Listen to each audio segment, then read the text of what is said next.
What's going on? What's going on, everybody? It is the Only Sports Podcast. That's right, the Only Sports Podcast. I'm Will. That's Casino over there. How we doing today, Casino? In a very, very nice shirt that I complimented you before the podcast, and I'm going to compliment it on the podcast. I like that shirt. Thanks, man. It's going good. We recorded. When did we record? We recorded on Thursday. Friday. It was Thursday because then we had the opening night that night. Well, Friday ended up back in the ER with more kidney stone issues. This is fantastic, and it was great because they told me that I'm gonna have another one. I have another one in my right kidney that hasn't dropped yet. So I'm just another kid on the way, another kidney stone on the way. You're living the dream. Yeah, it's been good. It's been good stuff. But I mean, the good thing is, Casino, that we had an entire week one of football, and our two teams played against each other, and it was a shootout. It was back and forth. I was on the edge of my seat, but my team ended up winning at the end. And I am, of course, talking about the Dolphins-Chargers game because we had a lot riding on that game. Hey, and that was my favorite game that was my favorite game of the entire weekend. College or pro, it was so good. It was so much fun to watch. Without further ado, let's just dive into the week one games, Casino. And let's start with that one because I do think that is in contention for game of the week. So Tua puts on a performance for the ages, literally only overshadowed by Tyreek Hill putting up maybe one of the best wide receiver games ever. He ends the game 11 receptions, 215 yards, and 2 touchdowns. And, they always do that crazy thing when a game like this happens, especially week one, where they're like, if he continues like this, he's projected to, and of course he's not, but still the projection is like, he's projected to have 4,000 yards and like 50 touchdowns or some bullshit like that. But just overall thoughts and opinions on this Dolphins Chargers team. Did either team show you, we both, the debate on our last episode was I had the Dolphins going to the playoffs. You had the Chargers. Any wobbling on either side of those two things? No. The Dolphins can, as long as Tua stays healthy, he can move himself into a playoff spot. I don't know if it would overtake the Chargers, but I thought this was a great game. I think it justifies why we both picked these teams to make the playoffs. Pretty much they were virtually the same outside of Tua throwing was their offense was passing, and then Chargers was rushing with Eckler. But they each had 30 first downs. Their efficiency was about the same. Really good. Quite a bit of penalties. There were 6 for both teams, but this was my favorite game of the week. There was just total yards. Dolphins with over 500 and Chargers with over 400. Like, this was a really fun shootout. I mean, you called it. Like, it was close. The entire time, it was not a single team was blowing out the other the entire game. It was back and forth. It was a phenomenal match. So I think us picking both these teams, they showed why we like both of them. And turns out that game and the Falcons-Panthers game was the deciding factor this week, with Casino correctly predicting 8 games. Now we still have the Bills-Jets. I can't believe I can't believe I got that many. I'll be honest. Yeah. I thought I did awful. Well, you also, if the Bills win tonight, we'll just add one more to each of our totals for this week because we each have the Bills. However, the winner of this week is Daddy with 9 correct picks, 2 Casinos 8. The deciding factor was Falcons, Panthers, and then Dolphins, Chargers. So starting the week off hot. I did call I did call the Lions game though. You did call the Lions game, and then I, last little bit on the Chargers, Dolphins, then move on to the next game. But for Dolphins, Chargers, I think the question marks coming out of this game is Justin Herbert in the fourth quarter. He just doesn't seem to have that kind of like putting the team on my back, gonna win this game gene or that mentality or that it factor kind of thing, because they basically lost this game because he went like turnover on downs, punt, like 3 and out in the fourth quarter when it mattered and in a shootout. Uh what is your trust in Justin Herbert as the quarterback to take that next step, to be like one of the elite quarterbacks that for some reason everybody puts him in that category already? Consistency. Just needs to play a little bit more, stay healthy. Because you need the reps, in-game reps, playing good teams like the Dolphins are this year. So I think that will come in time. He just needs to stay on the field more. Um, yeah, I think he's a great quarterback, and I don't have him as the elite like a lot of people have him, but I have him teetering with it, just as I do have Tua. As long as Tua's healthy, he can be an elite quarterback. He's just, back and forth with his concussions, and we'll see how that goes. But again, I like both of these quarterbacks. I like both of these teams, and I thought it was a really good game. I mean, each team scored at least something in every quarter. It was something to Yeah. watch. Well, and the question mark is how good are these teams, are either of these teams defenses, but when you're playing elite offenses, it kind of makes your defense, their defense, I'm assuming, isn't as bad as either of the offenses made them look. But again, it's week one, you get weird, outcomes, which we'll talk about a couple games. But we just had to talk about that one because it was the deciding factor for our picks. But let's start with the first game of week one, and we'll just jump around to different games. Some of them we have stuff to talk about, others we'll just pass right over. The one I feel like we do have to talk about, which we recorded Thursday morning, didn't get to talk about it, the Kansas City Chiefs. Super Bowl defending Kansas City Chiefs lose 21-20 against the Detroit Lions. You called it, Casino. Your pick to go to the Super Bowl, Bengals, shockingly, after week one, Bengals looks like the worst choice between your Bengals and Lions Super Bowl. So, congrats on picking this game right. How vindicated did you feel watching it? Very, very. I like that. I'm just excited for. I have a few Detroit fans who have been diehard Detroit Lions fans their whole life. For them to get that win, that was probably the most significant win in, I don't know, a few decades, at At least in least. our lifetime. Yeah. Oh, Yeah. definitely in our lifetime.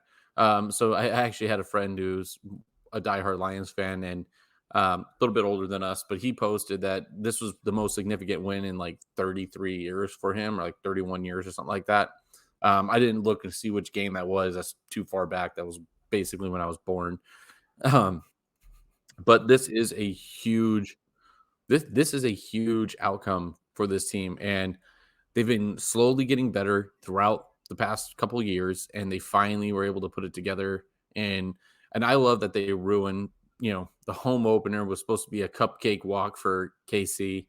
I'm glad they ruined their banner night. That made me happy. That made me smile. I am so happy that we can now put that thing to rest. Where I saw a legitimate Kansas City Chiefs fan online, and it was one of those ones that went viral after the fact, where it literally said, "It doesn't matter that he doesn't have Travis Kelsey. All he needs is like the janitors and field crew, and Patrick Mahomes can win any game." Well, turns out that's not the case because this may shock you, Casino, but you Hmm. need people in the NFL on offense that when you throw the ball to them, they catch it.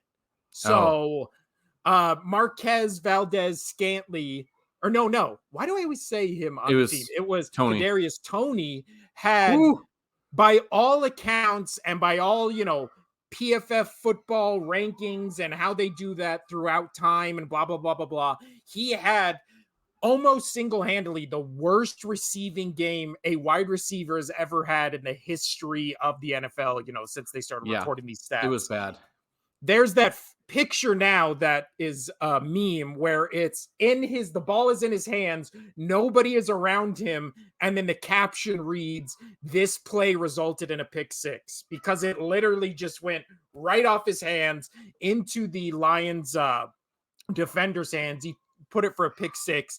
But coming out of this game, Casino, we're gonna play a game on this podcast where we talk about specific games. It's called Panic or Patience, right? And we look back at week one, which I did for last year, and there was the Bears beating the 49ers. There was all these weird outcomes that as the season went on, it just made it be like, oh, that was weird and meant nothing, not like it was, this huge world-ending thing it was made to be after week one, which week one always leads to overreactions and everybody just wants to quantify what teams are after seeing them in one game. So this is patience or panic, Casino. Patience or panic for the Kansas City Chiefs.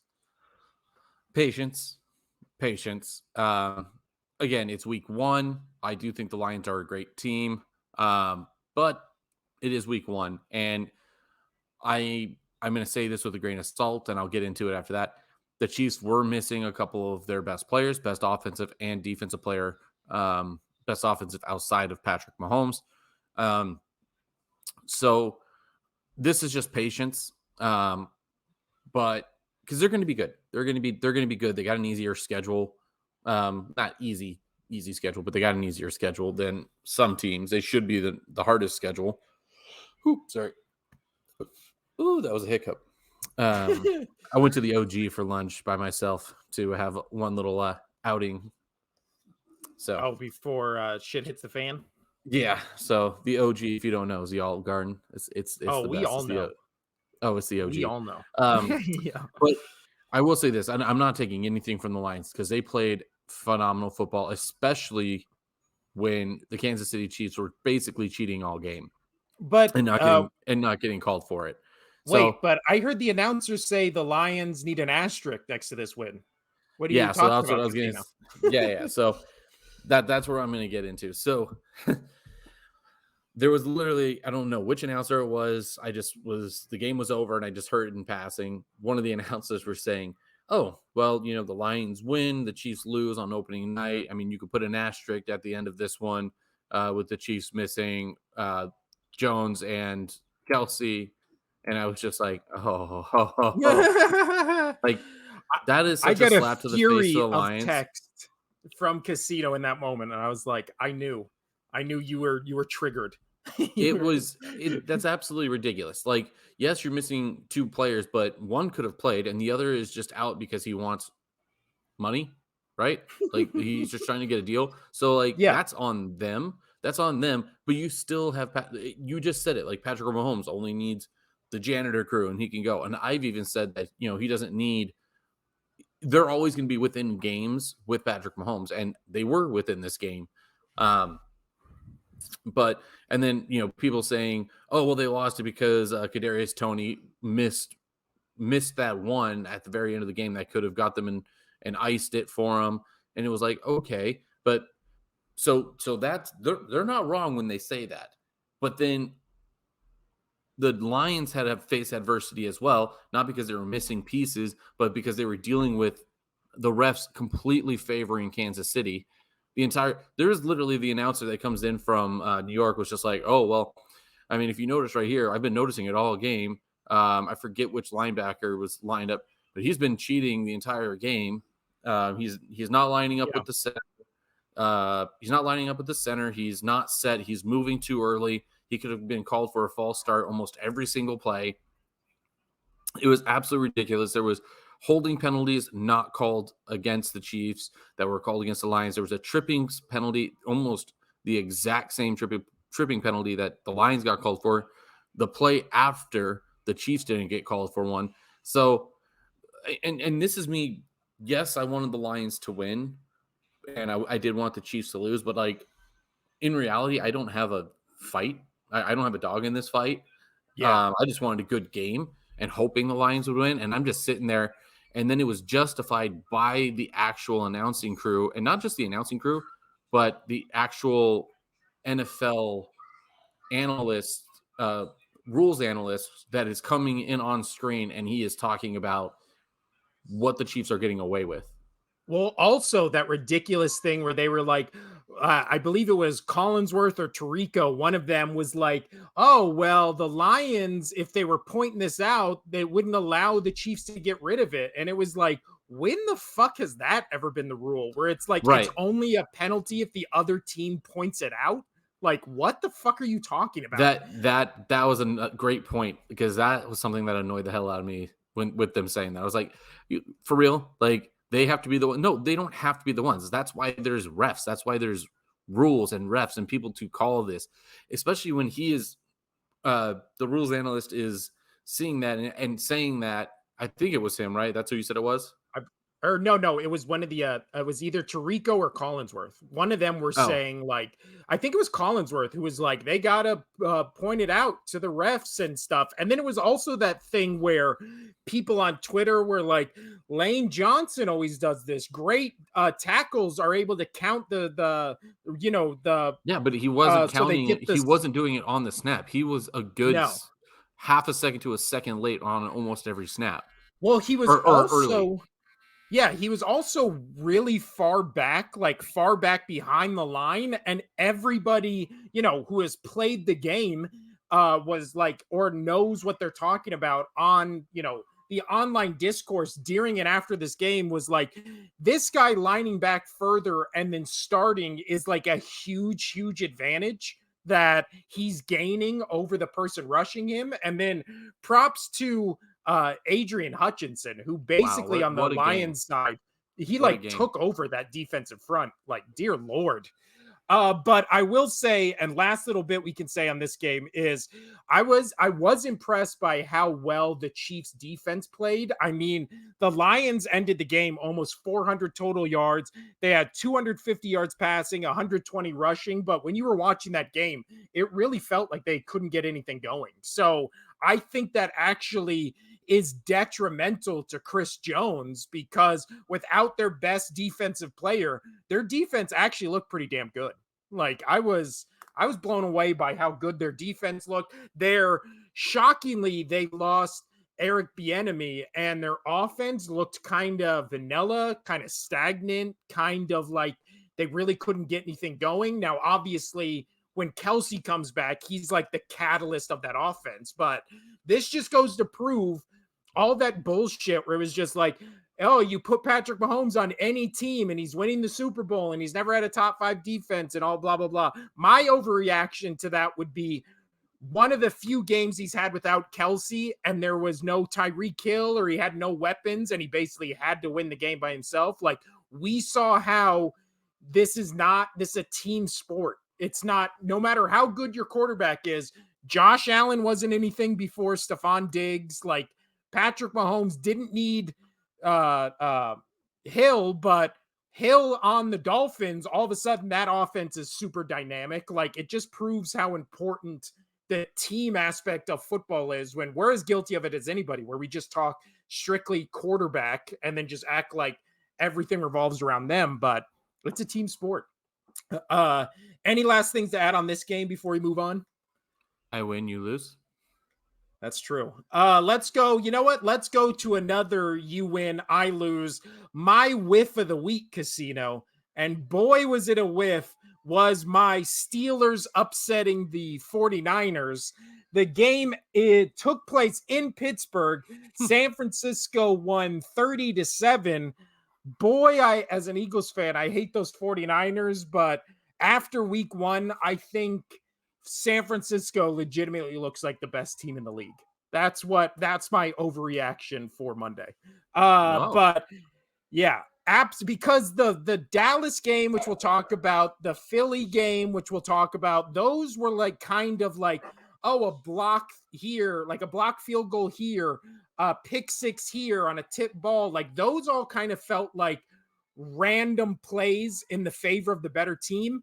Whereas here it was like San Francisco literally just played their regular game and dominated a team I still think is a playoff team. So thoughts on the 49ers Pittsburgh Steelers casino? Because this game was almost over immediately.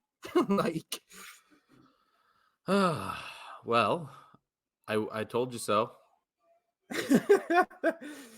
uh, Because I mean, for a second there though, I thought I did pick the Steelers, but no, I picked the Niners, and I remember that, and I'm very happy I did. And yeah, so I think the Niners look absolutely phenomenal. And did Brock Purdy show up to play?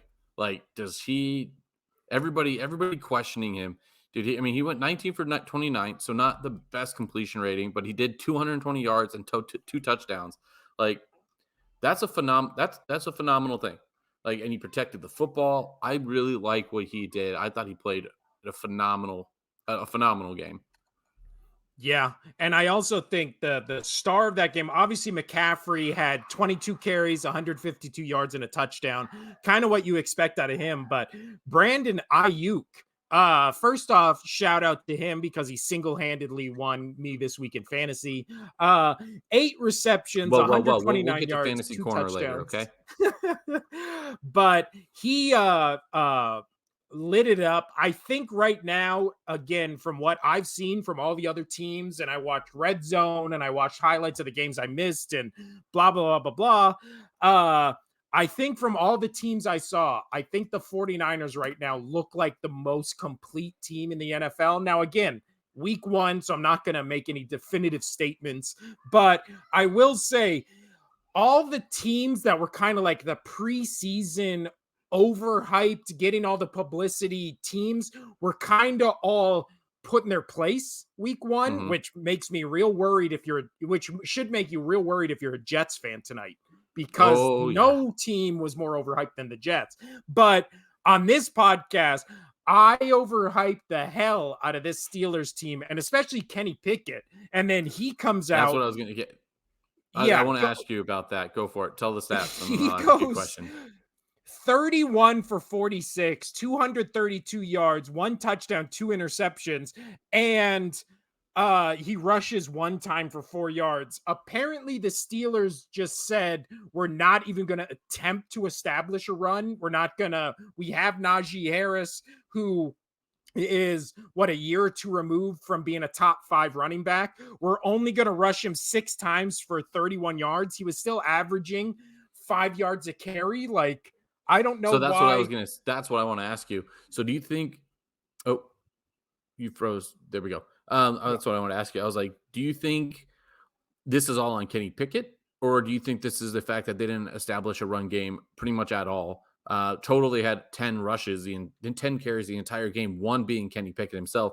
But Kenny Pickett throwing for 46 times, that's quite a bit. So I mean, he didn't get a lot of yardage, but he did throw to 9 different receivers. So that at least they're utilizing different receivers, and they're not just trying to keep it, through like an Allen Robinson, through what is that? Uh, uh, Calvin Oh, Austin's, George George Pickens. Pickens, Yeah. and all of those guys. They're actually using all of the receivers. So let me ask you this: do you think that this was or yeah? So the overreaction, or whatever you're calling it, overreaction or patience, blah blah blah blah It blah. is. Um, Oh, his first week, panic or patience.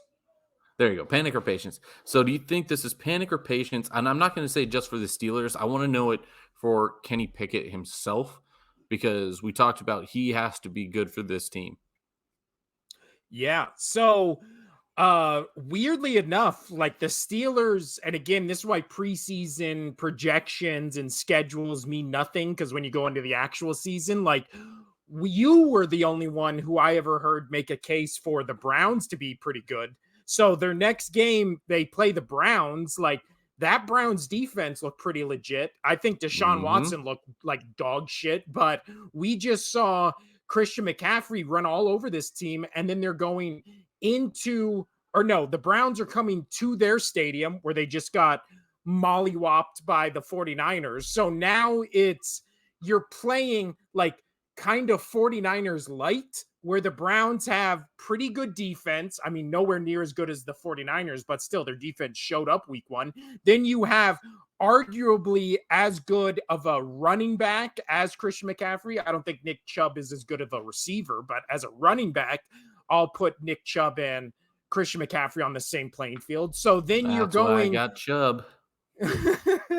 so We'll you get have him. the Browns. Yeah, you have the Browns coming into Pittsburgh with basically already the same formula that the 49ers literally destroyed the Steelers with. So then the Steelers, if they get into this thing again where it's like we're down 10-0 almost immediately and now we have to come from behind, like I don't know how if they have the right formula or right team to do that. Like they Right. really like the will pound the rock, will play good defense, and will just kind of control the clock. And the 49ers came in, blew the doors off them. At this moment, I don't think any team is really in panic mode, except I think I have two after week one. I don't think Steelers are one of them because, again, they played probably the best team in the league week one and basically was a talent deficiency. I don't think that Pittsburgh Steelers roster is as good as the 49ers, but yeah, No, that was a rough but one. Ugh. yeah, So no but good, panic. good on. No Yeah, panic. fair enough. Um, Uh, but let's move interdivisionally, Casino, to who we were just talking about. Cincinnati Bengals lose 3-24 in Cleveland against the Cleveland Browns. Joe Burrow Deshaun Watson, I thought had a terrible game, but that he had a career day compared to the day that Joe Burrow had. So Deshaun Watson, 16 for 29, 154 yards, one touchdown, one INT, played the better game because Joe Burrow, 14 of 31 for 82 yards. Thoughts on this game, Casino? Specifically, thoughts on Joe Burrow's performance. Literally, what he gets paid on Thursday to be the highest paid player in NFL history, and then he comes out and throws for 82 yards. um, I I'll be honest, I'm a little worried. I know this was week one, but I know, like I said, I'm not as down on the Browns as a lot of people. Um, but I would be worried if I was a Bengals fan. Joe Burrow did not look good. You know, how much of that was the weather? Because I didn't really watch a lot of this game. There was a lot going on. This was rainy there too, correct? I believe so, yes. Yeah. So I mean, how much of it was that? How much of it was him still coming back from, the leg injury and throwing with it? Um, and how much of it, was just the beginning of the year, dud.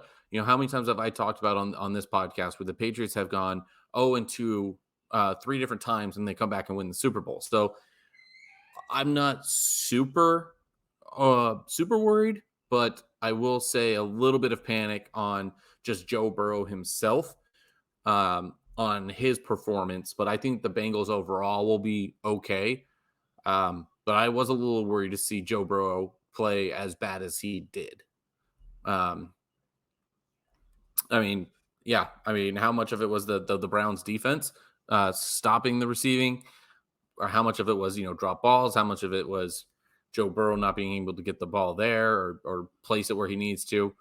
But I would be a little worried right now, but not enough to where I think my Super Bowl pick is in jeopardy, but enough to be like, okay, that's a wake up call for them. They need to get their head out their ass and tweak a few things.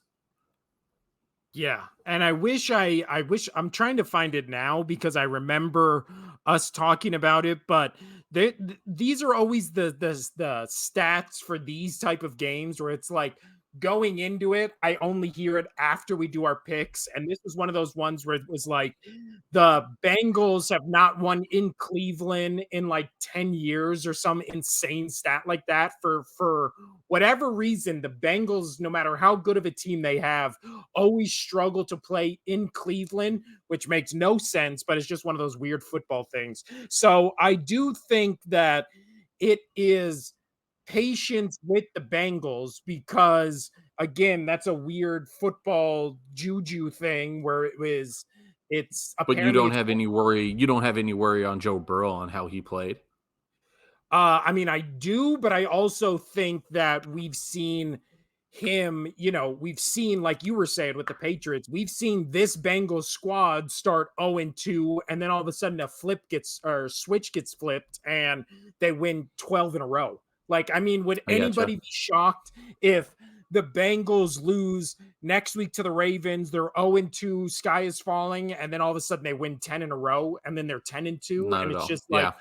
why the fuck were we freaking out about him? So I trust this team because of what we've seen in the past. I also think the Browns are not as good as they looked in this game because, again, even with a bad Deshaun Watson game, it was still a great Nick Chubb game. And the just Well, Nick how or is if you look at that, I mean, that was 35 you take Deshaun's 5 rushes out of that, that's 35 offensive snaps were running plays.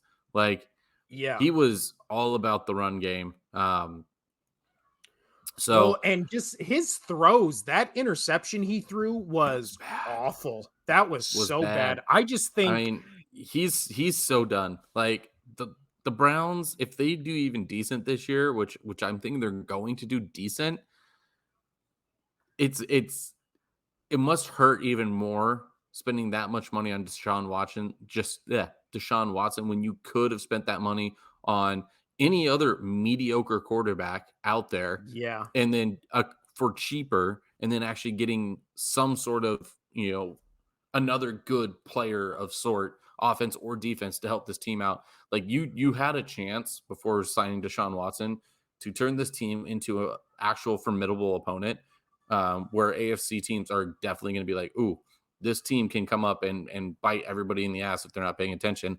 But again, I still have them middle of the road right now, but much yeah. better than a lot of people think they're going to be. I agree. I think and let's you know what, let's actually move from that game. I don't really have much to say on Ravens Texans. Uh I think No, Deshaun Watson, it looked a little bad there for a second. dude, going into halftime, what, this game was 7-6, and then all of a sudden Ravens come out in the third quarter, score 15 points, and then the game was kind of over after there. But I'll tell you what, CJ Stroud looks pretty good. I think Zay Flowers on the Ravens looked really good. OBJ kind of disappeared. Lamar Jackson looked like he hadn't played football in a while. Like, they looked their whole offense looked very rusty. And believe me, when we get to the Eagles, that will not be the first time I say an offense looked rusty today. But uh, that game was much closer than I thought it would be, and then kind of ended up being a blowout. But I feel like that score is not indicative of the actual game itself. So, any takeaways about the Ravens or the Texans, or do you want to just move on to the next one? I do think CJ Stroud surprised a lot of people coming into week one. Obviously, preseason take with a grain of salt, but he did not look good. There was a lot of questions out there for him. I mean, his completion rating wasn't amazing, but I do feel like he had a 5 yard average on his rushing. He completed. He didn't get a throwing passing touchdown either, but like he played smart for a young quarterback. So I'm not mad with a team that's not really that good against a really good team. So I mean, the fact that they kept it pretty close, you know, hats off to CJ Stroud. He was a little better than I thought he was going to be. A little worried about Lamar. Maybe that is just him coming back and getting loose. But you got to live up to getting paid. So let's figure it out.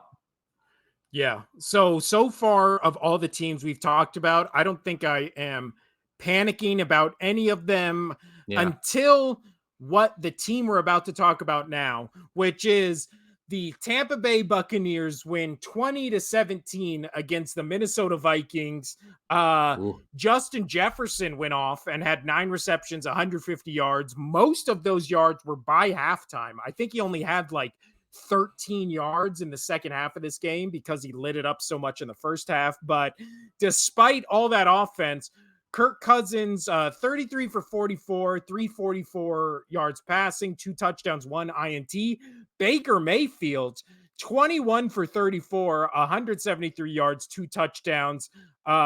Mike Evans doing the Devil's work with 6 receptions for 66 yards and 1 touchdown.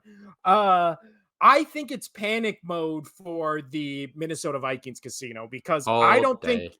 the Buccaneers are good at all. And I don't think they played a good game at all. And it still felt like they dominated the Minnesota Vikings. Which is crazy with Jefferson having over 150 yards on 9 receptions. And I thought Kirk Cousins, he went 75%, on his completion rate, 33 for 44 with almost 350 yards and 2 touchdowns. Yes, he has that, you know, interception, but still, like, he didn't play god awful.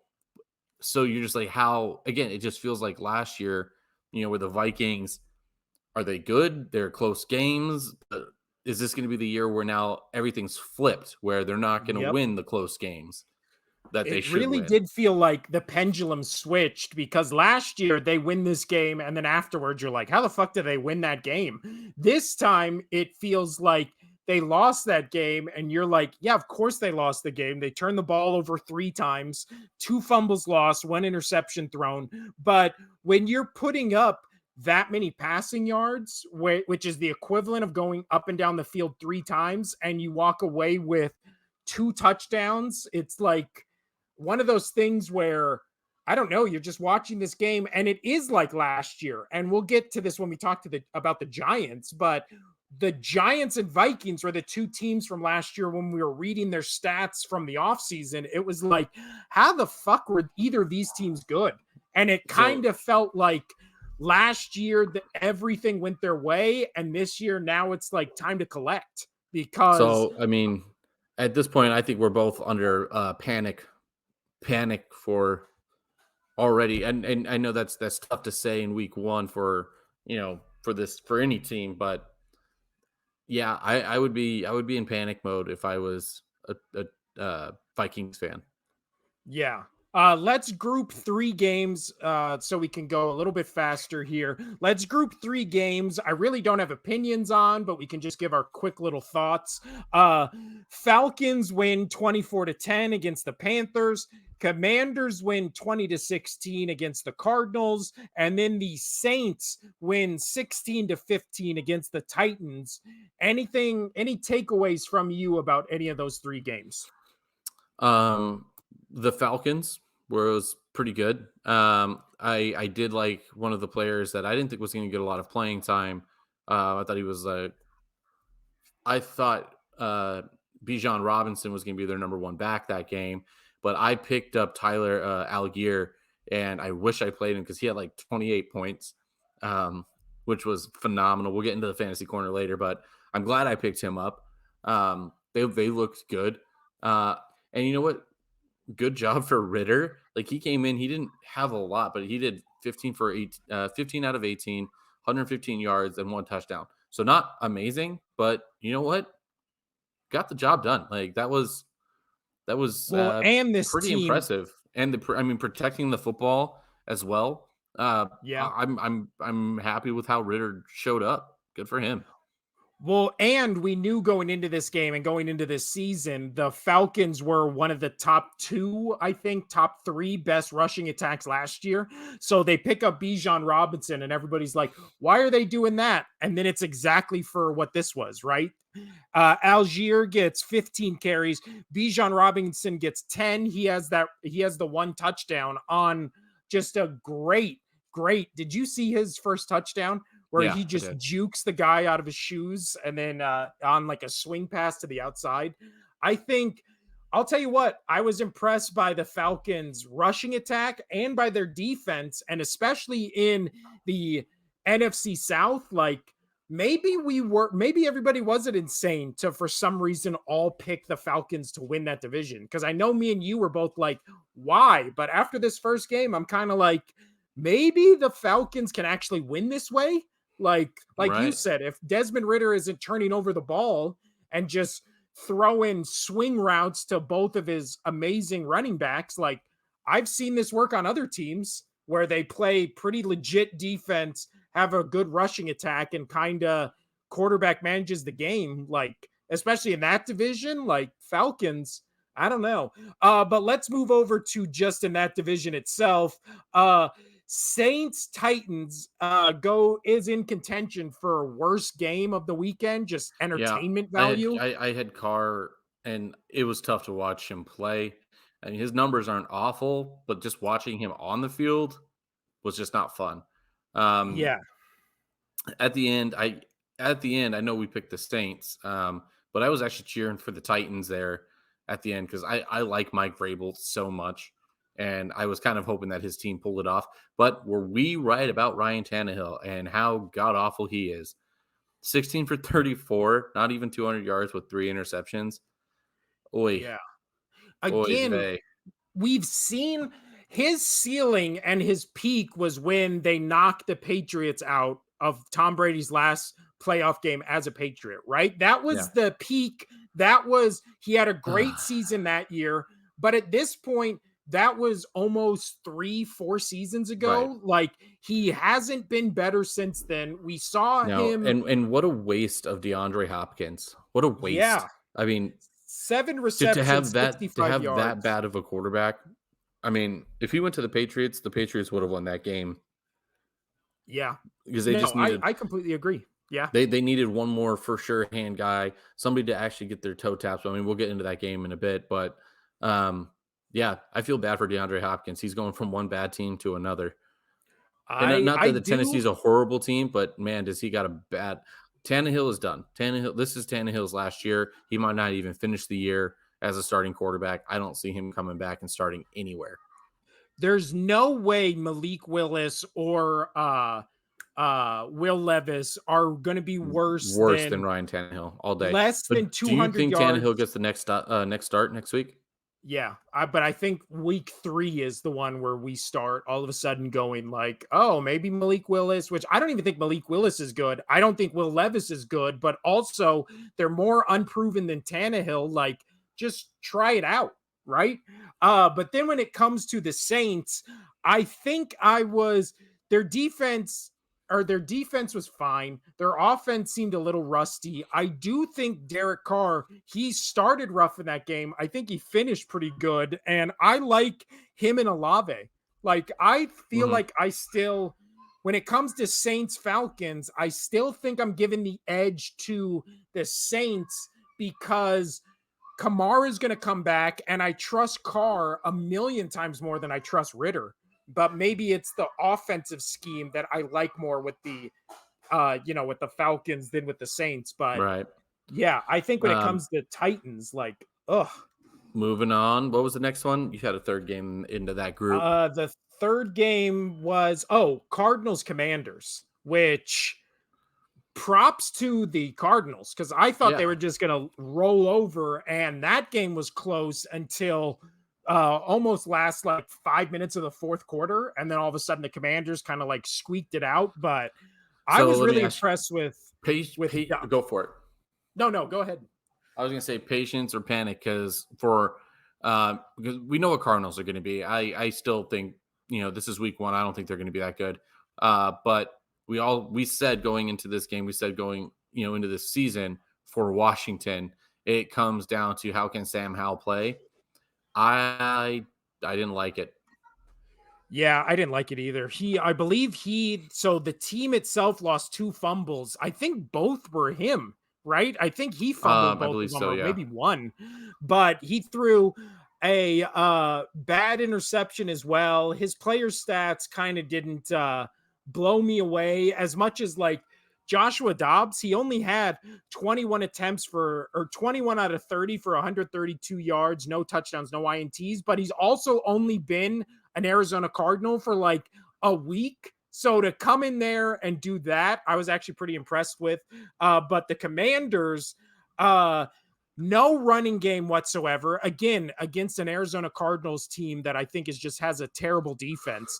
So for Sam Howell to come in, only threw for 202 yards, 1 touchdown, 1 INT, maybe 1 or 2. I know definitely 1 fumble, maybe 2.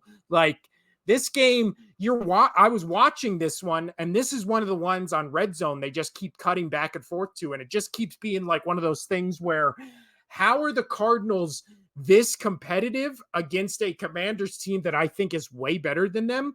So patience or panic, I think maybe a little panic on the Commander side because I don't think the Cardinals will be good. I don't think I think they'll be exposed in a couple weeks, but who knows if this Cardinals team is actually good this season and competitive in every game, I will be legitimately shocked. All right, Casino, let's move on to oh, you know what? Let's talk about maybe one of the most surprising games of the week, which also we had different, which was the Green Bay Packers winning 38-20 against the Chicago Bears in Chicago. Uh Jordan Love comes in, absolutely balls out, 15 for 27, 245 yards, 3 touchdowns. Justin Fields looked abysmal. 24 for 37, 216 yards, 1 touchdown, 1 INT. But I thought But he again, had not, he was the he's the he leading rush. He was their leading leading rusher rusher, again. So like 9 carries, 59 yards, but ugh. so I know that you say that he looked abysmal, but dude, I was watching that. Like, I feel bad for him. He's again just he's got so much talent himself. I still think that he's a good quarterback. He's got so much talent himself, but he is on a bad team. He's on a bad team. I just really I feel really bad for him. Um, yeah, that's really all I got to say about that. Like, he's literally going to do everything himself this entire season, and it's going to probably be. I was trying to be excited about the Bears this year, um, but the fact that I know you're high on Green Bay, but I was hoping a little bit more oomph from the Bears in this game, especially being at home. That it was tough. It was tough to see. It was tough to watch because I feel bad for Justin Fields. But again, going what you said now with the Packers, Jordan Love, did he ball out? Um, this franchise is so happy to have Aaron Rodgers out of there and a fresh quarterback. But And hopefully a Jordan fresh Love quarterback doesn't that turn. looks good. Yeah, and hopefully this quarterback doesn't do what the last two have, and by the end of his career, have everybody hate him. So we'll see how Yeah. that works out. But in Well, the meantime, also, they've did find themselves a good quarterback. Jordan Love definitely impressed in week one against against their rival with the Bears. So on the road. So good for him. this is the craziest thing to me in this game was, again, I think people were underestimating how good the Packers defense would be to this Browns team, or to this Bears team, again with Justin Fields, who can beat you with his arm or his legs, especially on third or fourth down. This team was held to 3 for 13 on third down attempts and then 1 for 2 on fourth down, with 4 sacks allowed, 1 fumble loss, 1 thrown interception. And they had more time of possession than the Packers offense did Okay, and don't still ended up not losing by by much, 18 by points. a minute, by like a minute and a half. That is Yeah, not but that they had the long. same Chill amount of out. time, and the Packers I just know. I Okay, mean, yes, they had the same amount of time, but you were trying to say that the Bears had so much more time of possession. No, it was a minute and a half. true. Stop trying to up your Packer love there. My points being made. But Yeah, I'll say I get this: it. Just stop. Aaron Rodgers, Aaron Rodgers, You Brett won Favre, picks by Jordan one Love. game. We both shat the bed on all the picks. You're just happy. Shut the hell up. Hey, if I would have stuck to my guns with my 49ers pick, I mean, this could have been all different. But Packers, or is it patience or panic, Casino, for the Bears? It's panic. It's panic. They only have Justin I Fields. agree. They have Justin Fields. They have Justin Fields, and that's it. It's Justin Fields versus the Green Bay Packers. That's how that game should have played out right there. That should have been the headline.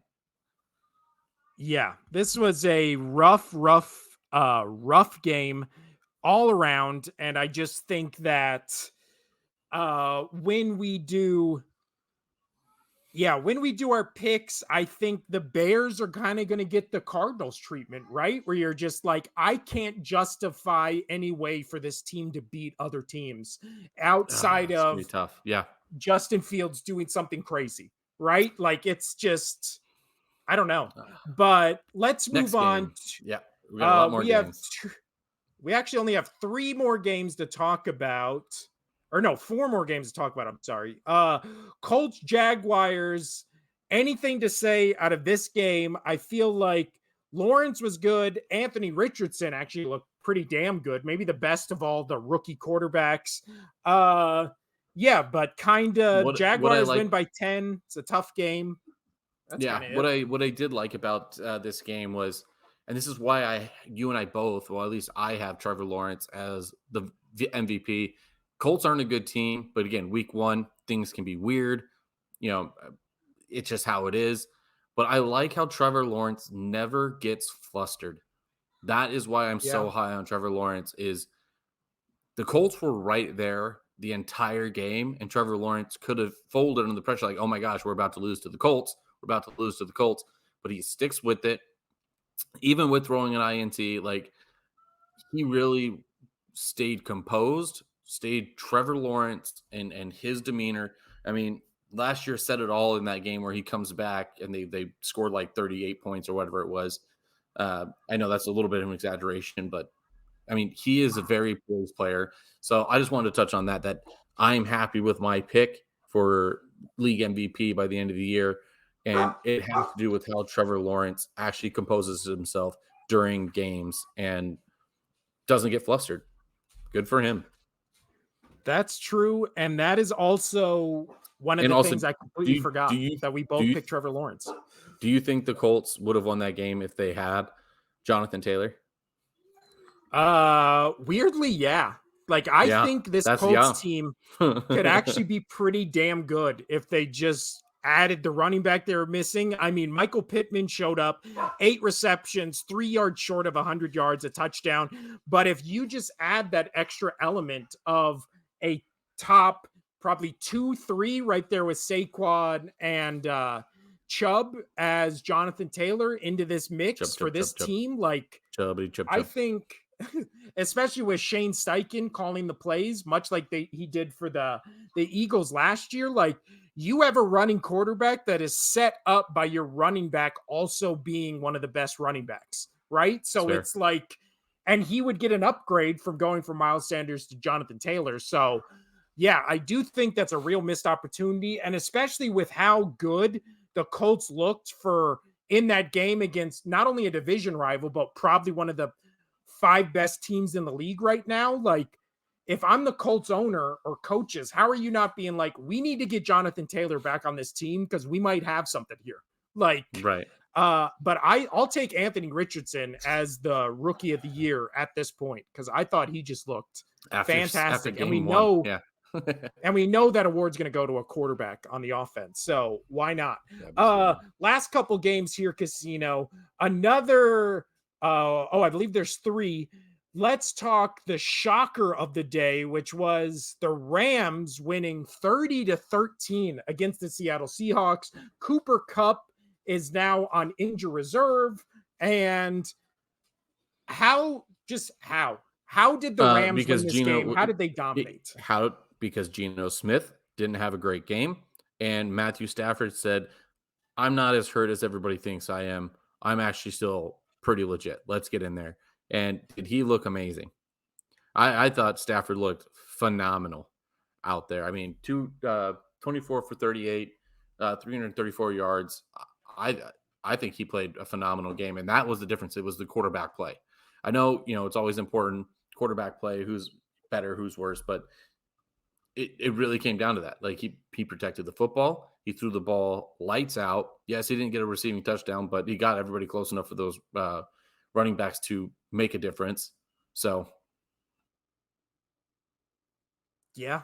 I do think this is one of those things where again, Seahawks fall into that Chicago Bear territory where previous to the start of the season, they were insanely hyped and especially with can Gino maintain the one season wonder or will he revert back to what he was? I think it's still too early. If we were doing patience or panic on this one, I feel like I would have patience because again, it's a divisional game. week one, blah, blah, blah. But I will say I might trust this Seahawks team after week one more than I will trust Geno Smith after week one. I think for him to go against, this Rams defense outside of Aaron Donald, who scares you? Like, I can't name a single defensive player on this squad outside of Aaron Donald. And he had a couple great plays in this game. There's that clip of Aaron Donald like rushing through the line at Geno Smith and Geno just saying like, holy shit, or like, oh my God, and throwing the ball. But again, he was all over in this game, but I don't think he single-handedly won it like we've seen him win games in the past. But Geno Smith, 16 for 26, 112 yards, 1 touchdown. I really like Kenneth Walker III. I think he has a potential to be really great. And then Metcalf might be suspended or definitely fined for just like that block in the back for nobody knows he's why. definitely he's on my fantasy. He's definitely gonna be right in the bench here coming up. Definitely gonna. Yeah. He's going on the bench. And lucky though for me though with Metcalf, he is my flex, so I'm not too worried about putting him. Is this Casino's fantasy corner, or are we talking about games here? Thank you so much. And by the way, it's not Metcalf. It's this is how much I pay attention. I actually have Lockett, who didn't do shit for me either. So fuck off. Oh yeah. Lockett had a rough game. Was he even on the again? That's how much I'm not paying attention. Anyway, but no, the crazy thing is when you look at the two guys from the Rams, Puka Naikua and I don't know and Tutu Atwell were the two leading receivers. Puka had 10 receptions. Atwell had 6, both for 119. What an awesome name. Puka Nakua or something like that. Puka Nakua. Like I think that's how it's said, and that is probably one of the most badass names. That is it's pretty legit. It just sucks that he played for BYU, but whatever. Well, also, and then you look at the Rams, and this is why I don't trust the Rams at all. So you obviously have Matthew Stafford, 24 for 38, 334. We've seen Matthew Stafford be a great quarterback before. The Rams have no run game whatsoever. Cam Akers, 22 carries, 29 yards, averaging 1.3 yards a carry, again, against a Seattle defense that wasn't good last season and doesn't look like they're going to be any different this season. And still, you're averaging 3.5 yards and 1.3 yards from your two running backs. I just think the Rams fall into that Bills category where they're going to live or die by the passing game. And if they have to run at all to win, they're going to lose. I just don't think they have any. In this whole Sean McVay era, they've never had a legit running game outside of what he got, like Steven Jackson at the end of his career or something like that. But yeah, I wouldn't say panic for the Seahawks, but I also don't think the Rams are nearly as good as they were in this game. So I don't know, but let's move on to the last two games. It's finally time to talk about a Casino, a game I know you've been dying to talk about. The Philadelphia Eagles win 25-20 against your New England Patriots. I watched every second of this game. When it was 16-0, I was more happy than I've ever been. And then the rest of the game happened, and I wanted to kill myself. And then that's nice. Yeah. And then the end comes. The Eagles barely squeak out with a win. So let's get the Patriot fan perspective of this game, and then we'll get the Eagles fan perspective. So thoughts on this game, Casino? You could definitely. Mac Jones still did not have a good game, and I don't know if that was just because of the rain and the weather, jitters coming back out because he knows he has to be good. He threw for 1 interception, almost 2 more. I do like, however, you can see the progression, and it has gotten a lot better from last year to this year with Brian. Oh my gosh, why am I blanking on his name? The offensive coordinator, Bill O'Brien. Yes. With Bill O'Brien coming in, you can actually see it looked like a real offense. So I think this team is going to be much better than I thought they were going to be on offense under Bill O'Brien. Um, I wish, I mean, Ramondre Stevenson, he got stuffed. Elliott got stuffed. But I think, dare I say, I think Elliott looked rough. I think he looked really bad. He had 7 carries for 29 yards, but every pass that went to him, it seemed like he either dropped it or I know the one catch he had got stripped. So I don't know. I feel like, especially when you see what the Cowboys did without him, I think it's I think this Ezekiel Elliott signing is gonna look pretty bad. I mean, he had 7 carries, 29 yards, but Ramondre and a Stevenson fumble. also, yeah, Ugh. and that fumble. And then Yeah. Ramondre Stevenson, 12 carries, 25 yards. But I think you're right. I think I think it was the Phillies run defense in the rain that stopped this team because that's my opinion. I think Ramondre is going to have a good year. I actually think he's going to have a great year, and Zeke will be okay on the short yardage. But it's crazy. Game 1 for the Pats, he has a fumble. He did not fumble once all year last year with Dallas. I mean, he didn't get as much playing time, but still. Um, but I do like what I saw with Mac Jones. But I will tell you this right now: I think the Patriots defense by the end of the year could be arguably the number 1 defense in the league. the Patriots defense could be arguably number one. Yeah, I actually could, I agree. I think the they looked only really thing, good. no, I'm for patience or panic for either of these teams. I think both are patience because I think, I think the Patriots were going to be better than I thought they were going to be, yeah, um, because it all came down to their offense. Because I obviously, like I said, I know their defense is good, but their offense has to look better. And I do think, I mean, 54 attempts though passing, like they had a lot. They had a lot of plays like that. What was their total amount of offensive snaps? Like I don't even know, but it was an insane number of offensive snaps. I think the team's going to be much better than I thought with Bill O'Brien. I knew it was yeah. going to be better, but I think it's better than a lot of people are going to expect it to be. I think Bill I O'Brien comes out pretty actually good. I actually completely agree. And I do think that the Eagles defense looked really damn good, especially when they needed to. And then they started giving up so many yards and points because, like you just alluded to, the the Eagles offense couldn't stay on the fucking field. So it was every time the Eagles got on the field, their offense would be on it for 2-3 minutes. They'd go 3 and out. They went like 6 3 and outs in a row, and then the defense was just kept coming back out there. So when you get passed on 54 attempts, like, and then you get run on 20 times, like that's almost, like you're saying, almost 80 snaps for an offense in a game where those snaps really only started happening in the second quarter. Like it just felt like the Eagles defense was fucking exhausted. And why wouldn't they be? They were on the field almost the entire fucking game. And that's what So I got worried about at the beginning of the game is the Patriots defense was on the field constantly. I was like, oh, this is going to be a blowout by the end of the game.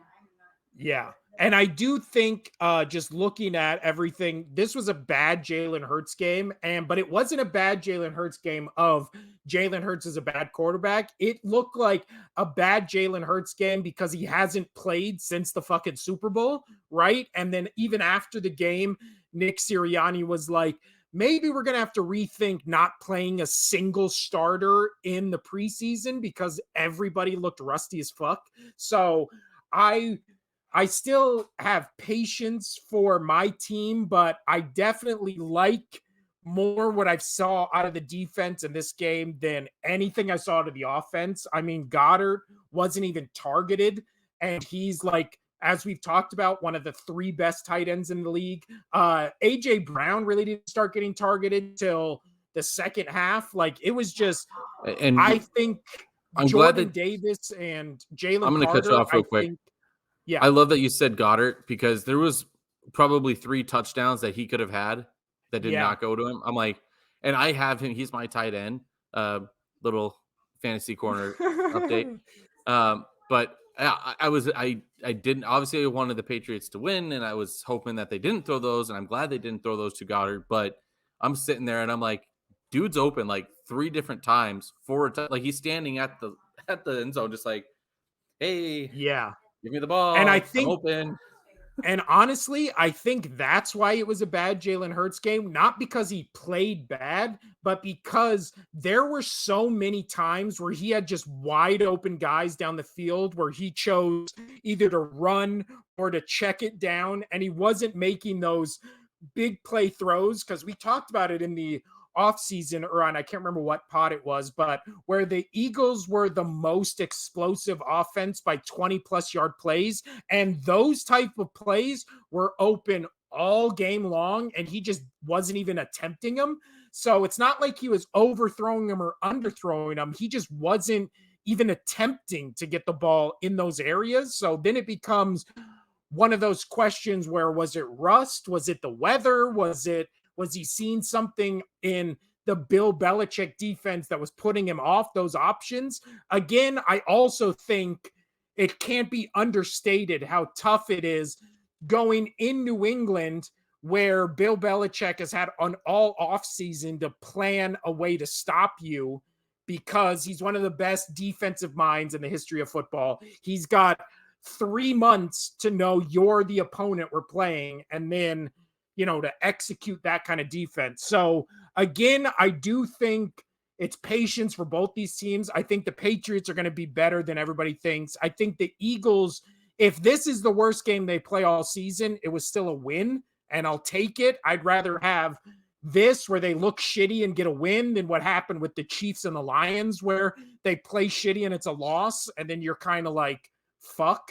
So I do hate that the next game the Eagles play is literally on Thursday, like literally in like 3 days, where they just have to turn around and go right against Minnesota. But I think they do win that game, but I still think it's going to be an ugly, ugly game. I really don't think you see what this Eagles team actually is until week 3, because I think that's when hopefully the rust will settle off and all that kind of stuff. But anything else to say in this game? Because also Mac Jones and Kevin Bourne, like Bourne looks like he has the potential to be a wide receiver 1 on this Patriots team because he was making some fucking incredible routes and throws. Like You I mean really was impressed by him. Kendrick Bourne? Get his name right at Kendrick least. Bourne, sorry. Yeah. But But he had that no, toe I've tap in liked the back him. of the end I've zone. liked him as soon Ooh. as they brought him into the league, brought him onto the team. I think he's been really good. Juju Smith-Schuster's awful. He already Ugh. dropped. I can't. But Also, no, did Devontae Parker play this game? Was he in the no, game? he was out. We were out we were out a lot of players actually. We're out 3 of our main players. So but I'm not going to be like that announcer and throw an asterisk on it. You have an entire other team to do, and you had your Well, chances to win. also, You didn't win. that 4th down catch by Hunter Henry in contention for best catch of the weekend. That was Oh, fucking it was, in my incredible. opinion, it was best catch of the weekend. I mean, so Ooh, far, it might be by the end of the year, it still might be a top 5 best catches. It has the potential of still being top 5 best catches of the year with how awful of a throw that was and how he rang that in. But especially between 2 defenders, like bobbling it to himself yeah, and then going down without getting hit. Like, God. gotcha. Let's So talk let's move about on to let's move on to the end because we've got a little bit of college football, and then I got to get out of here. Got to go nest in with the wife until tomorrow morning when our son's born. wow. Dedication. Dedication. Let's talk about the last game, Casino. The only thing that could happen that would be better this weekend is the 49ers absolutely dominating, only to then have the Cowboys dominate more, which was the Cowboys win 40-0 against the New York Giants in New York. Game was, of course, the Eagles go up 16-0 and then almost blow it at the end. And the Cowboys immediately go up 16-0 and then eventually win 40-0. Yeah, but they Thoughts looked on this off. game? Cowboys are going to win the Super Bowl. Their defense is the best defense in the world. You know what? I'm not going to knock it. Their defense played well. However, it's the Giants, and the Giants aren't that good of a team. We Well, this talked is about the also one of Giants, those things we called, which was the Giants are going to be awful this season. And I don't and know why people thinking getting a tight end that hasn't been good for 3 years and is injury prone. I don't know why people thought that was the key that was going to unlock the Giants' success. Like, I don't understand why that was Casito's on the move. But yeah, so this why I picked the 49ers as the most impressive team is because the 49ers ran it, they passed it, they played great defense. Nothing really fluky happened. Also, I'm not giving the Eagles really that much credit because they did get that fluky pick six and a bunch of the fumble and all that kind of stuff. The Dallas game was dominance, but it was also fluky dominance where they got the block field goal almost immediately. Daniel Jones, I think everybody agrees, and we never wavered from that contract he got being god awful. And then Saquon Barkley kind of stats right here. Saquon Barkley, 12 carries, 51 yards. Daniel Jones running for his life all night, 13 carries, 43 yards. 15 for 28, 104 yards, 2 INTs. And then Dak Prescott on the other side, 13 for 24, 143 yards. But they didn't need him. They had Tony Pollard, 14 carries, 70 yards, 2 touchdowns. And then, yeah, this was I'm all back. Dallas defense, all Dallas special teams. Casino, if you're watching the video, just made a trek to move his whole setup. But the Well, yeah. Dallas defense, My mother-in-law just got here, and my mom's here, and my kid, and they're all yeah. crazy. But this was a domination by Dallas defense. 7 sacks.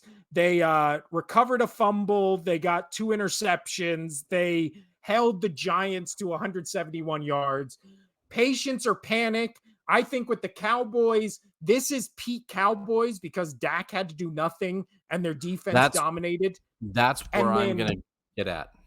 And But then for Giants, I think it is full stop panic mode because much like the Vikings, nobody could understand why they were good last year. And now it looks like check has come home to be cashed, and this is what you get. Thoughts, Casino, on both these uh, teams? yeah, the Giants are done. We'll start there real quick. Uh, Giants are done. They're going to probably be what I thought they were going to be last year. I was hoping, just for Daniel Jones' sake, that he was going to have a better year. Again, it was against Dallas, a really good defense, so he might, by mid-season, start to show that he was not a fluke last year, but he's as good, only as good as he was last year. But I had him being better this year, but the team itself being bad. But we'll see how that plays out. But again, so going back over to Dallas, this 40-0, does not say that Dak played well. Dak only had 13 completions out of 24 attempts, 143 yards. That's not great. It was his defense But they that, didn't really need him. Like, they didn't need yeah, him to do that's anything because the that's game was okay. already out of hand. That's fine. But I understand this defense is good, but this Dallas team goes up against any decent offense. I'll even put my Patriot offense in there, which is apparently Ooh. going to be a little deep. Like, I'm not going to say the Patriots would win a game against Dallas, but I'm saying you go up against a team that actually has a little bit more than just Saquon Barkley. And again, I was surprised what the Patriots did, but you take this defense out of it. I'm worried that Dak is not going to do well. Like, you put a little bit of pressure on this defense, you play a better offensive team. This defense will still play well, but your offense is still going to have to do something. And I don't trust this offense. I don't trust Dak Prescott as much as everybody else. I mean, do I like Tony Pollard? I think he's great. I think he's going to play well. Do I like some of the receiving? CD Lamb, he plays good. I'm over Brandon Cooks. But I mean, CD Lamb is still playing phenomenal football right now. So I am I am patience, but going the opposite way with Dallas, where it's be a little bit more patient, and this team will show you that they're not going to blow out every single team in the league. Kind of Oh yeah. patience. Um, but again, everybody's like, "Oh, Dallas, that's why they're our pick for the NFC.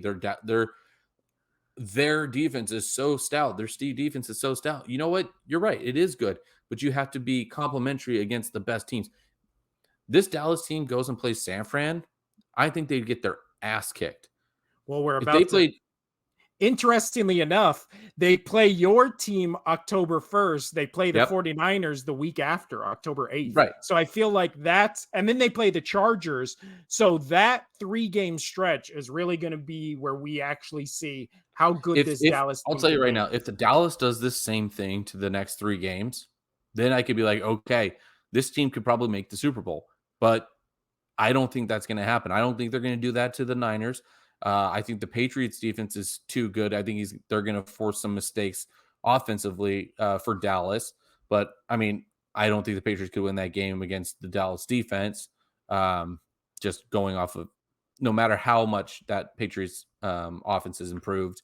But then you go against the Chargers, who I do think is a complete team. We just watched them do phenomenal work, against the Dolphins.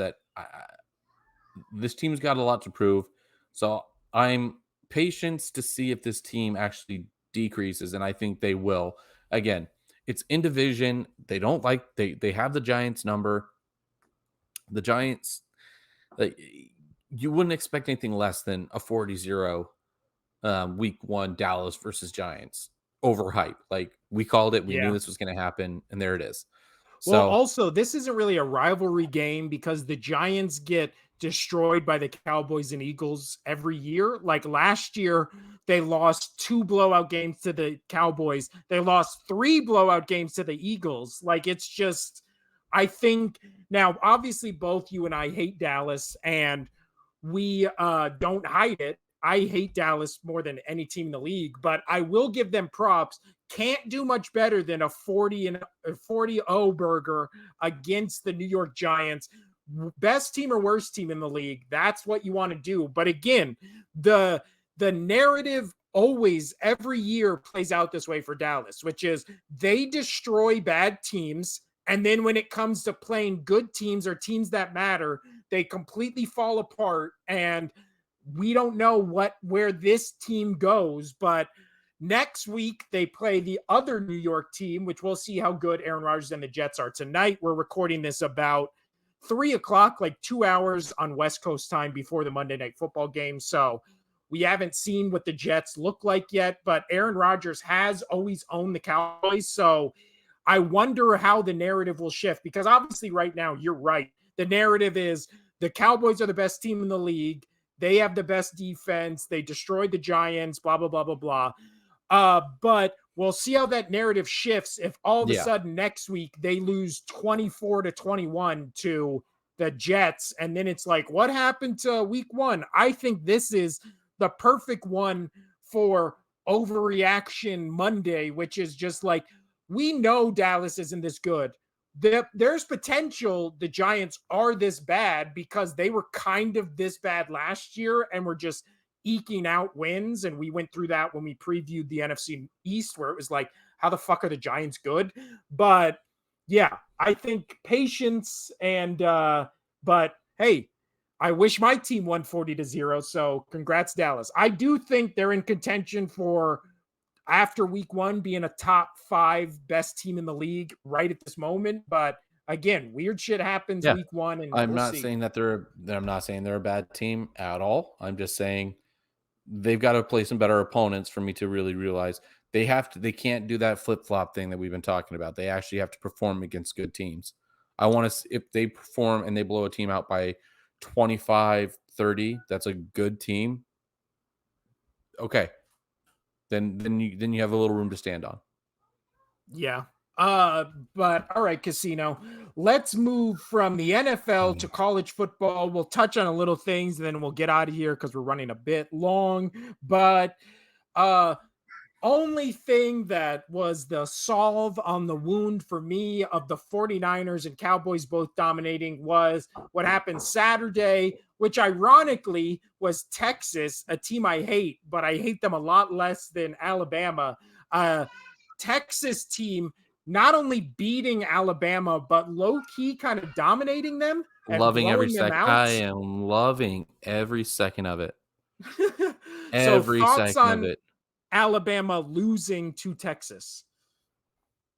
Um, you know, y this team is on its way over into that, you know, over on into the SEC, like, this was a big preview, you talked about it, this should have been, a week 1 game, you know, Yep. Texas, Alabama, and Alabama always playing, you know, cupcake teams and not having a whole bunch of competition, some, but not like, the best well, let me rephrase.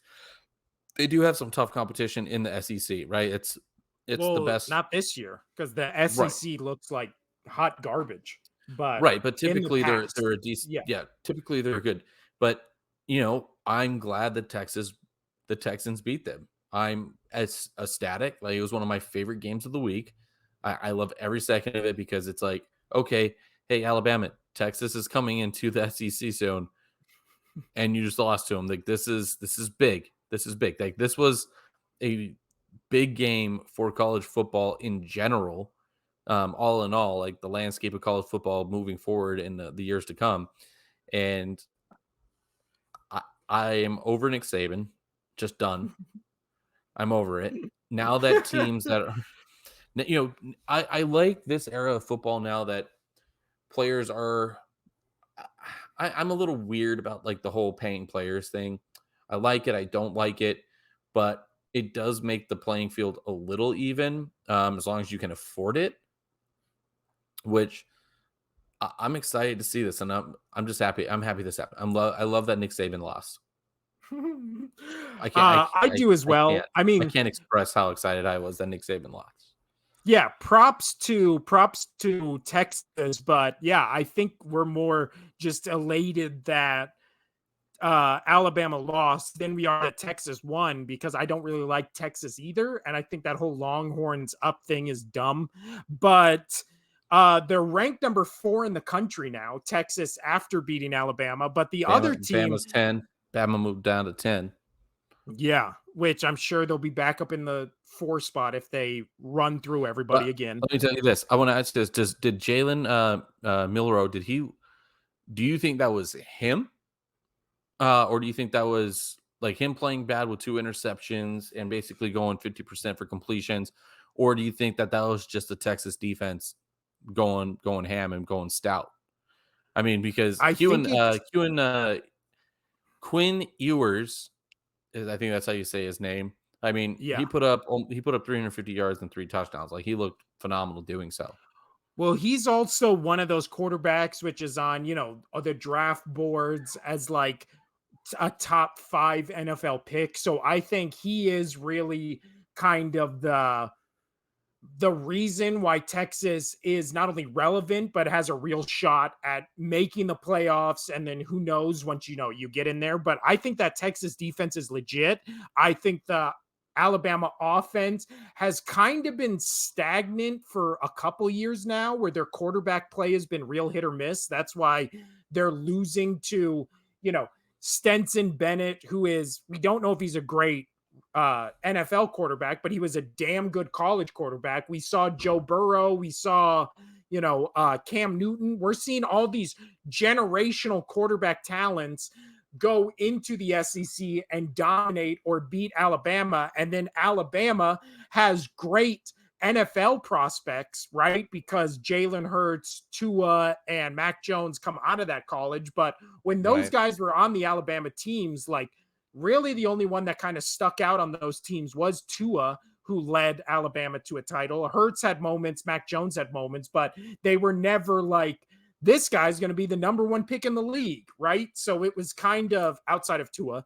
So I don't know. I just think this is hopefully, maybe, fingers crossed, the beginning of the downfall of Alabama, and we can all rest easy. But in terms of teams falling up or falling down, let's talk about teams climbing up. And that is the now 18 ranked Colorado Casino, who Woo! absolutely dominated.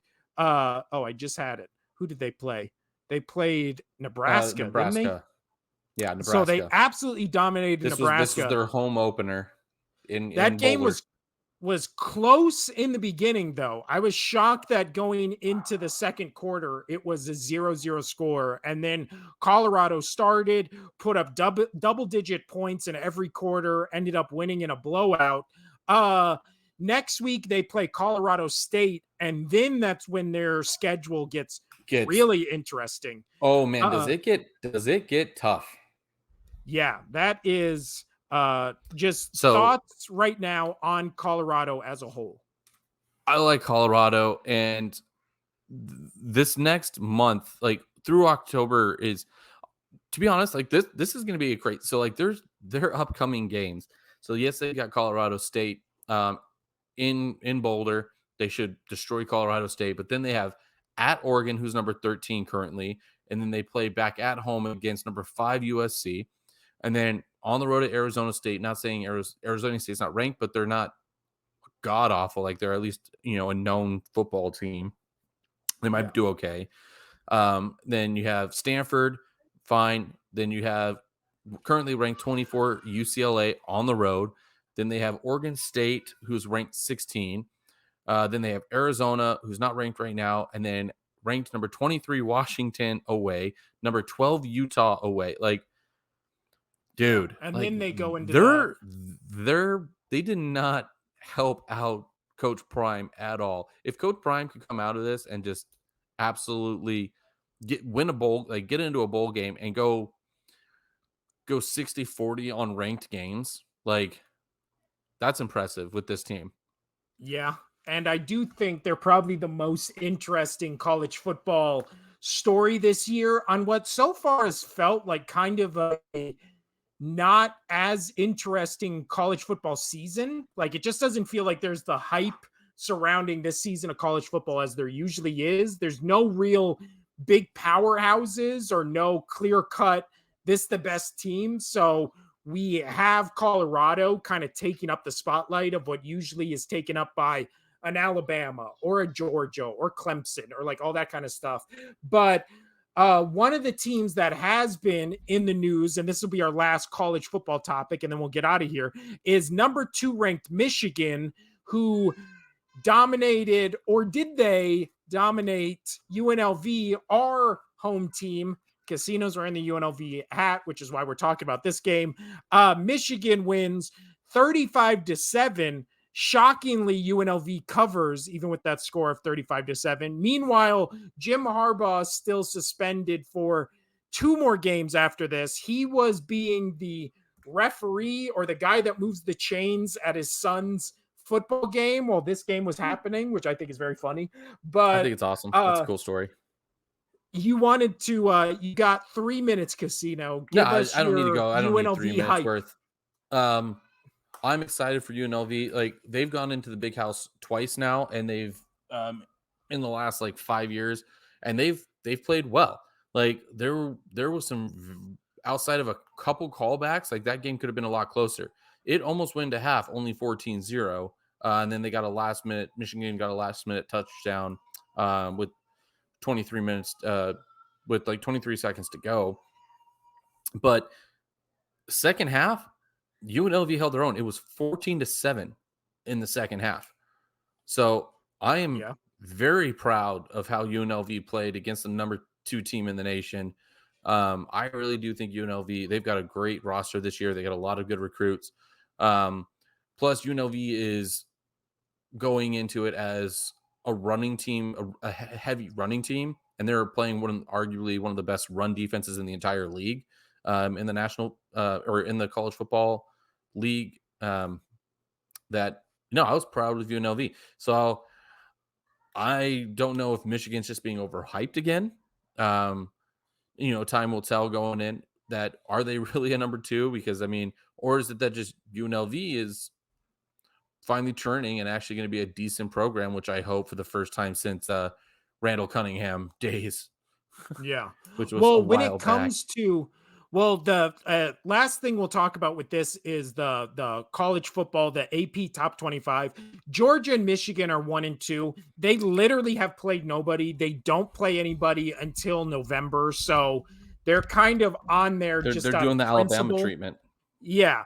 However, Florida State, Texas, USC are 3, 4, and 5.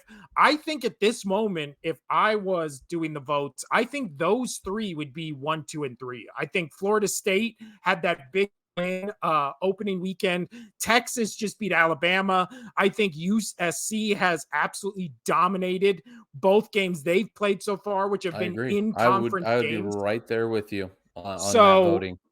yeah, I just think again, it's all the SEC Big Ten bias bullshit. But I think at the moment, Texas or Florida State, Texas, USC are kind of the cream of the crop of, college football. And then Georgia and Michigan are there because they're playing Cupcake University and winning by 30 points. Meanwhile, USC is blowing out in conference teams by 60 points. Like, I do think one of my most anticipated games is to see how USC and Colorado goes, because that's going to feel like a big game, and that's going to build the momentum I think college football has been lacking this season, which is, yeah, there's not really any good games on. Every game you think is going to be good is going to be a blowout, and then there's Colorado that is just like begging you to watch them because of how entertaining the story is, how good the team is, how great that quarterback looks. Then you have Deion Sanders kind of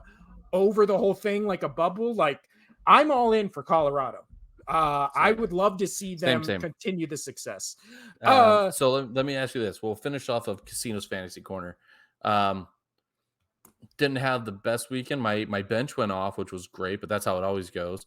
I told you like Algier had a really good game. Jacoby Myers, who I picked up for Raiders, used former Patriot, had a good game. But yeah, I was saved by Tyreek Hill because I had Tyreek and I thought I was gonna lose. I'm projected to win right now, but he had Eckler and Eckler went off, so it was pretty much just like, okay, which player is going to be better? Which got a third of both of our points for the for the yeah. day. Eckler went off, and so I'm projected to win by, I think, 28 points. Projected to win by 28 points. Well, that's how much I'm up. He's got one receiver, and then we both have our defenses. My Jets.